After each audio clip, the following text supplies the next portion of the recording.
Hi, everyone. It's Dr. Arlene Diamco, the multidimensional MD. Thank you so much for joining me for episode 180 on spring allergies. 5 tips to help you prevent spring allergies, to help calm spring allergies. And I'm here a little bit later in the day. The spring, it's not even spring yet, but it feels like we're in the middle of March, and it's been so much already, and I've been in and out of town.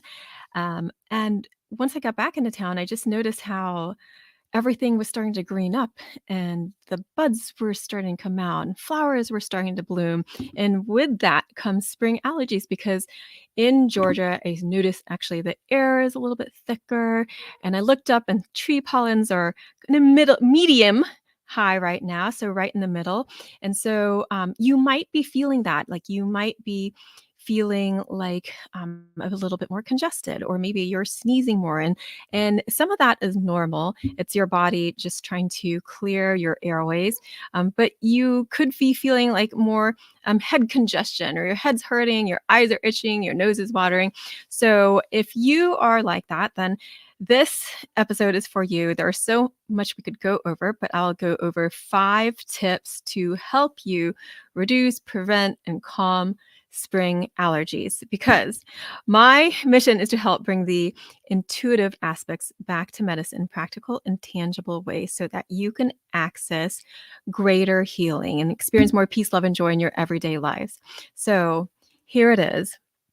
The first tip is to alkalize your diet, because you can only have that kind of inflammation if your body is feeling more acidic. So if you lean your diet more towards an alkaline diet, and if you haven't watched my alkaline diet episode yet, then please do just look up alkaline diet episode. I'll drop the link below in a little bit after the show, and focus on that. Now, most people's diets are not alkaline. And if I see the kids' diets and the standard American diet, it is almost completely acidic.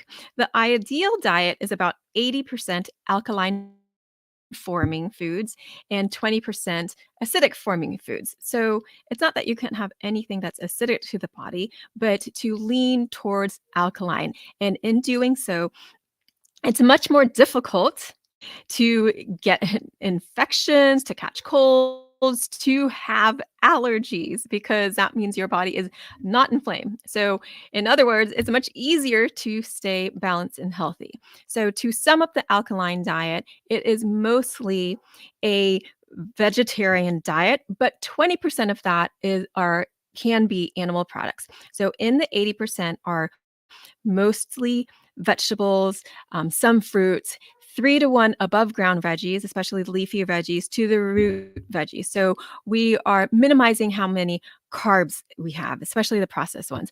And then 20% of the alkaline diet are the acidic forming foods. So that's going to be most animal products, cheese, meat, poultry, fish, beans, grains, all of those things. So you can see like animal products and more grains and beans, so more carb kind of things, are the acidic group. So if we just get more vegetables in our diet, then you will already start to alkalize your diet.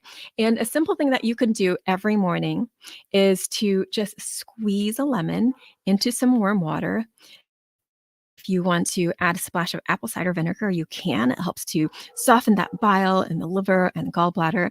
And that is a great way to alkalize your body first thing in the morning. Sometimes we tend to be more acidic in the morning, and so that can really set the tone for the day. So first thing is to alkalize your diet. Next, to address nutritional deficiencies. So this will be along the lines of the alkaline diet, but then it starts to be more specific. So if you're not sure what your deficiencies are, then you could opt to do a nutrition panel labs. You could learn different ways to test energetically. You could come talk to me. I'll help you through that.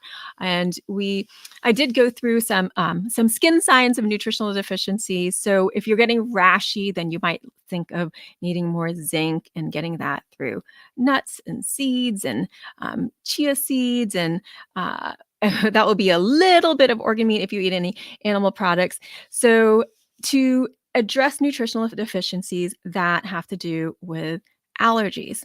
That would be zinc, antioxidants, so vitamin C that we were talking about, with the citrus foods, with the lemon, with berries, all different colors. And you could think about like omega 3s. So we need omega 3s to help smooth out every single cell membrane. And so if you're not getting enough of that, then the nerve signals can start to short circuit, or you won't have as much smooth communication, and you might have more inflammation.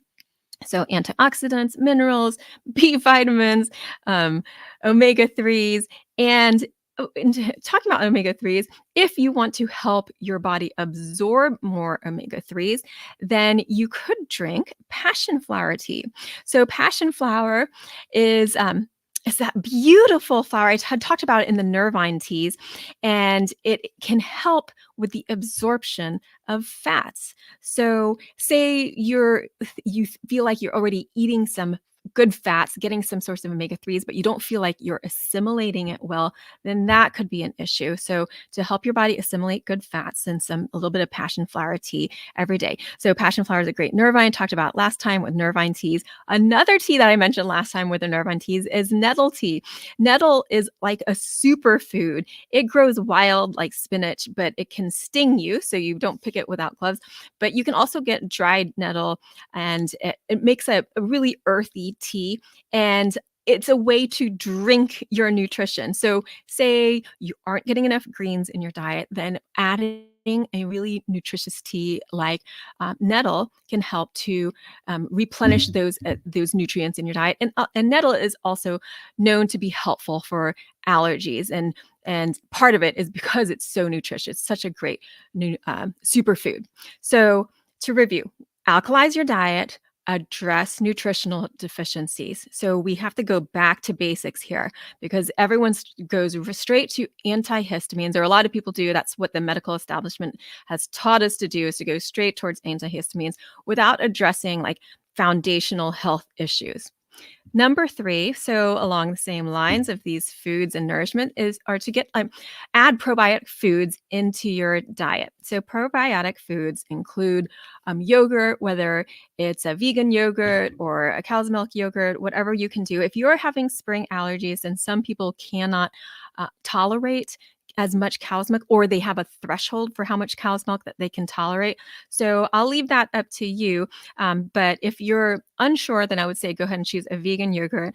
I prefer to get unsweetened, so that you don't get too much added sugar, and you can control the amount of sugar that you add to it. A little bit of honey, a little bit of stevia can be just the right amount, or even just like some fresh or frozen raspberries mixed into that can be enough to get a sweetness and get the probiotic food benefit there. So we know that our guts are a very important part of our immune system, and to help balance that immune system, it's really important to have like a balanced gut flora. And the alkaline diet will help with this, and correcting nutritional deficiency will help with this. But adding probiotic foods like a vegan yogurt, sauerkraut, beet kvass, miso. So many different kinds. You can apple cider vinegar that I had mentioned already can help to smooth out that gut flora and help to balance your immune system.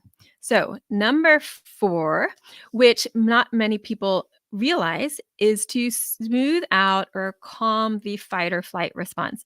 Because if your body is in a sympathetic overload, a state of just like overly sympathetic, that throws you into a fight or flight response. So when your nerves are sending fight or flight signals to your body, then it is basically telling your immune system to overly respond to things. So that's where you get allergies or autoimmune issues. So this we like to talk about the neuroendocrine immune system all together now, because you see how integrated things are. So nervous system sending a fight or flight response, your body starts to over respond to things, boom, you get allergies, and you can get adrenal issues and other things. So it's to calm that fight or flight response. How can you do that?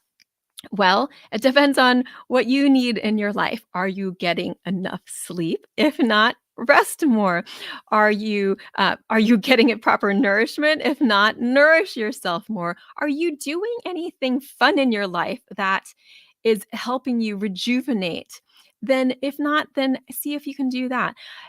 It could be anything from listening to calming music, or just going on a mindful walk, or doing some yoga or qigong, whatever you need to do to help yourself just calm that fight or flight response. We have so many ways in my practice, from the osteopathic treatment to the tension release exercises to homeopathic remedies to incorporating herbals.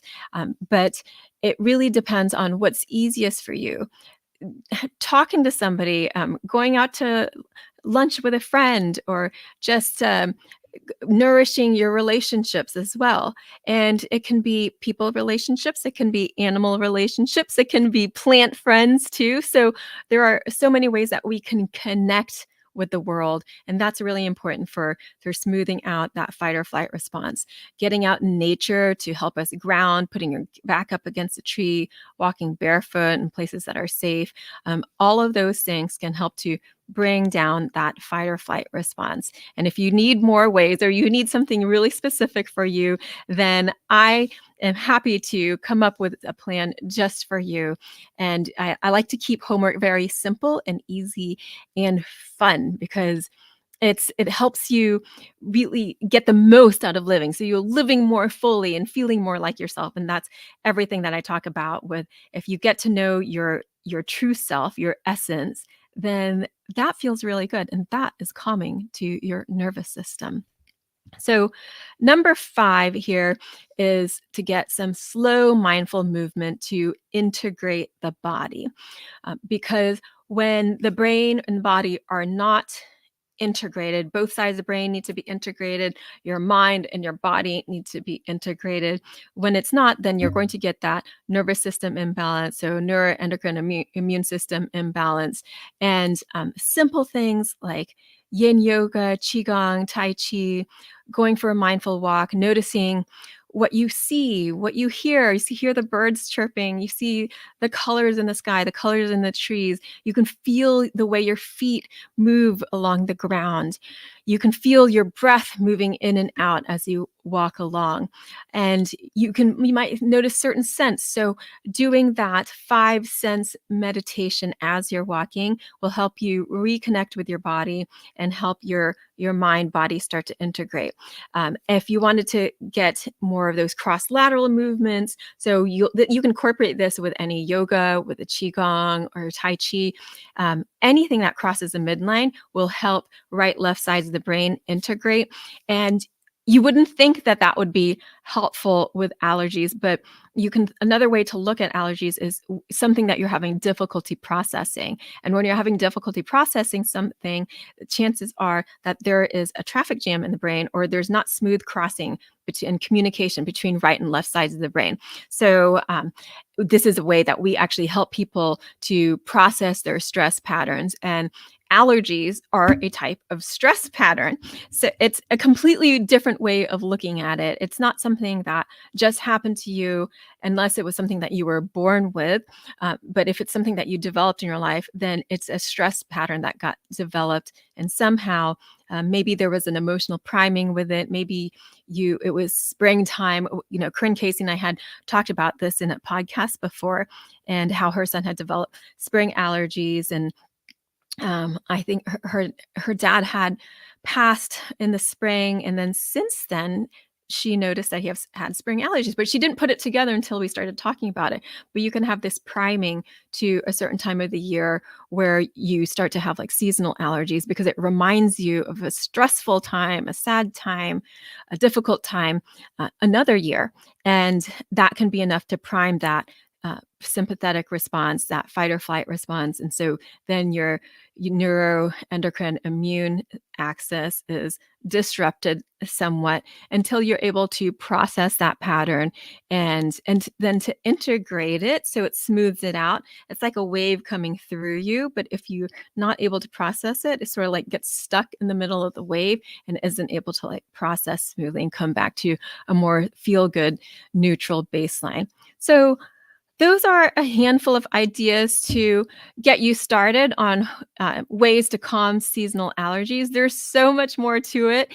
And again, we can fine tune this to you depending on why you had seasonal allergies. And one other thing is like if you had any injury, especially to the head, but anywhere else in the body that could have disrupted your sinus pumping mechanism, could have disrupted just the lymph drainage pathways, then that could also contribute to allergies because the drainage pathways aren't working as well, and perhaps even the nourishment from the arterial flow is not optimal. So, a lot of different ways to look at allergies, spring allergies, more than we talk about in allopathic medicine. And so that's the point of this podcast, is to widen your perspective and to get you to look at your health in multiple dimensions, because you are a multidimensional being. So I hope that was helpful for you in some way. If you have any questions, then please drop them in the comments. I would love to hear from you and happy to get back to any general comments. I can't give any specific advice, but if you can come see me, I can. But otherwise, I can answer questions generally. And if you'd like to connect with me otherwise, you can on Instagram and All Worlds Health, on Facebook, All Worlds Health and Pediatrics, on TikTok, The Multidimensional MD, and on my website, allworldshealth.com. I send out an e-love letter once a week on Wednesdays, and I pop on here at some point on Wednesdays, usually earlier in the day, but today just kind of ran away with itself, but I still wanted to show up here for you. So if you have any ideas for things you would like me to go over in these weekly live streams, then I would be happy to hear about them and see if I can get to them. So lots of love to all of you. I will see you next week, hopefully sooner in the day. Actually, I'm going to be in Virginia Beach teaching at Edgar Cayce's Association for Research and Enlightenment with Corinne Casey. We're doing a life coaching course. So we'll see when I might pre-record it. If not, you'll hear from me. Sign up for the e-love letters or subscribe here and you'll get notified when I'm able to do the live stream. So lots of love to all of you. Thanks for being here. Love to you. Bye.